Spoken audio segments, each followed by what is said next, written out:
даромадгоҳи нақби мошингузари рақами 1 дар сохтмони роҳи автомобилгарди душанбе кулма ванҷ сарҳади ноҳияи рӯшон дар қитъаи қалъаи хумби ноҳияи дарвоз ҷойгир аст ва 3388 метр дарозӣ дорад. заҳмату талошҳои шабонарӯзии масъулону роҳсозон натиҷаҳоро барои расидан ба ҳадафҳои нек афзун мегардонад. дар ҳамин доира 16 марти соли 2025 пас аз анҷоми охирин корҳои пармакунӣ ва таркишӣ нақби рақами 1 кушода шуд.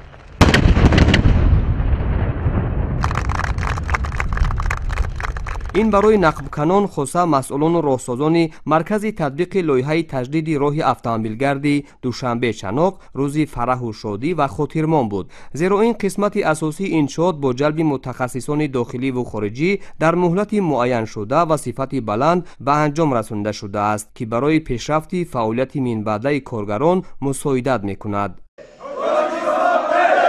мо дар муддати 2 солу 4 моҳ тавонистем ки корҳои таркишӣ ва пармакуниро ба анҷом расонем. ин рӯз ҳамчун рӯзи тарихӣ дар Бадахшон боқӣ мемонад, ки нақби калонтарин дар Бадахшон бо дарозии 3388 метр ҳаст. ин шабу рӯз барои вусъати корҳои боқимонда дар нақби мошингузари рақами 1 зиёда аз 200 нафар машғули кор ҳастанд ва дар 3 баст фаъолият менамоянд. дарозии умумии ҳарду нақби мошингузари роҳи автомобилгарди душанбе кулма қитъаи қалъаи хумб ванҷ сарҳади ноҳияи рӯшон 5200 метрро ташкил медиҳад. ҳоло мувофиқи нақша дар нақби дигари иншоот корҳои арматурбандӣ ва сементасионӣ бо ҷалби коргарони маҳаллӣ идома дорад. боқимонда корҳои мумфаршкунӣ ва чароғонкунӣ нақб дар оянда пешбинӣ шудааст.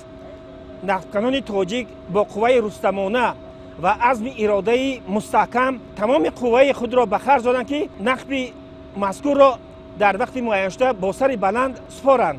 таркиш шуд ва ин таркиш ду қисматро бо ҳам пайваст, яъне ки деҳаи кевронро бо деҳаи ҷорф пайваст намуд. мо мардуми дарвоз аз сиёсати пешвои миллат ҷаноби олӣ имом Алӣ Раҳмон ниҳоят хирсанд сарфарозем.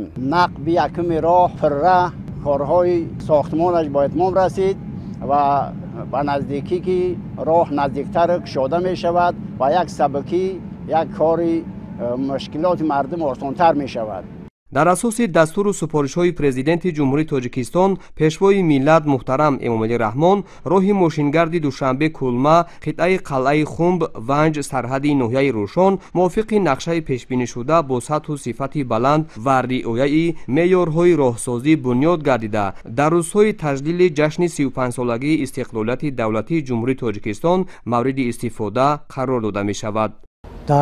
қитъаҳои чорум ва панҷум ки аз ҳудуди ноҳияи ванҷ мегзарад, корҳои сохтмонӣ бо маром ва бо як вусъати тоза пешрафта истодаанд.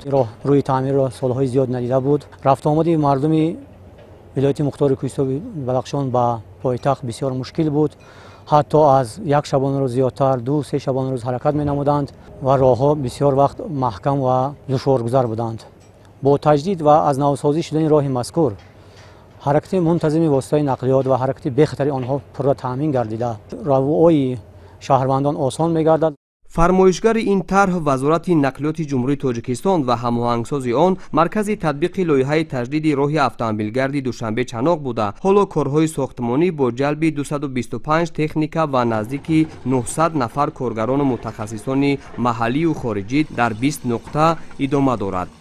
ман Наҷмиддин Субҳиддин, сокини ноҳияи Айнӣ, миннатдории худро ба пешвои муаззами миллат мерасонем, ки мо дар ноҳияи роҳи дурдасти ванҷ ва дарвоз зиёда аз 40 нафар ба корҳои бетонгирӣ ва арматурбофӣ машғул мебошем.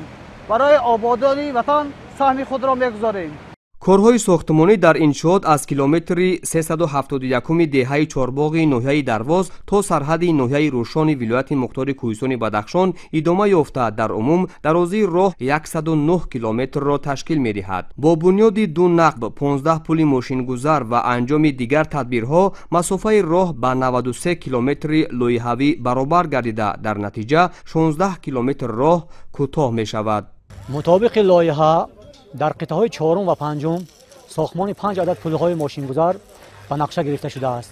айни замон мо дар километри 64500 ва 64600 лоиҳа қарор дорем. сохтмони пули мазкур дар ин ҷо оғоз шудааст ки дарозии он 102 метрро ташкил медиҳад ва паҳноии кӯприки мазкур 12 метр мебошад.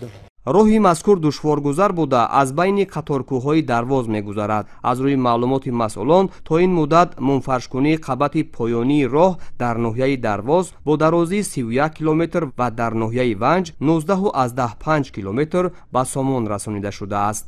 роҳе ки то сарҳади рӯшон ноҳияи дарвозро мепайвандад, бисёр мошинҳо бо як азияти машаққати зиёд ба нуқтаҳои муайян мерасиданд ва дар баробари натиҷаи корҳои сохтмонӣ ин роҳ ба як роҳи гулистон ҳамвор шуд ки ҳоло бошад қабати якуми асфалт хобонда шуд ва чӣ мошинҳои боркаш ва чӣ мошинҳои мусофиркаш бе мамоният ба ҷойҳои лозим рафта мерасонанд. ҳадафи асосии сохтмони иншооти мазкур таъмин намудани бехатарӣ ва ҳаракати мунтазами воситаҳои нақлиёт аз ҷумла ба меъёрҳои байналмилалӣ мутобиқ намудани ҳолат ва андозаҳои геометрии роҳ, инчунин сарфа намудани вақт ва сӯзишворӣ барои кашонидани молҳои ниёзи мардум дар ҳама фасли сол, таъмини ҷойҳои корӣ ва паст намудани сатҳи камбизоатӣ дар ҳудуди ҷумҳурии Тоҷикистон мебошад. имрӯзҳо дар баробари анҷоми корҳои сохтмонӣ ҳамзамон рафтуомад ва интиқоли молу маҳсулот тариқи роҳи мазкур бе ягон мушкилӣ ва дар вақтҳои муайяншуда сурат мегирад.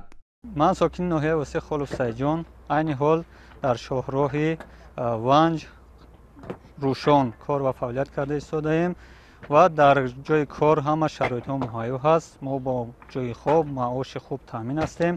миннатдории худро ба пешвои миллат муҳтарам Эмомалӣ Раҳмон мерасонем ки дар ватани худамон ҷойҳои кори зиёд шуданд ва мо шаҳрвандон омада озодона кор ва фаъолият мекунем. дар маҷмӯъ баъд аз анҷоми пурраи корҳо меъёрҳо ва қоидаҳои сохтмонӣ ба дараҷаи сеюми техникӣ дохил мегардад. роҳ аз ду хатти ҳаракат иборат буда паҳноии стандартии он ба 12 метр баробар мешавад.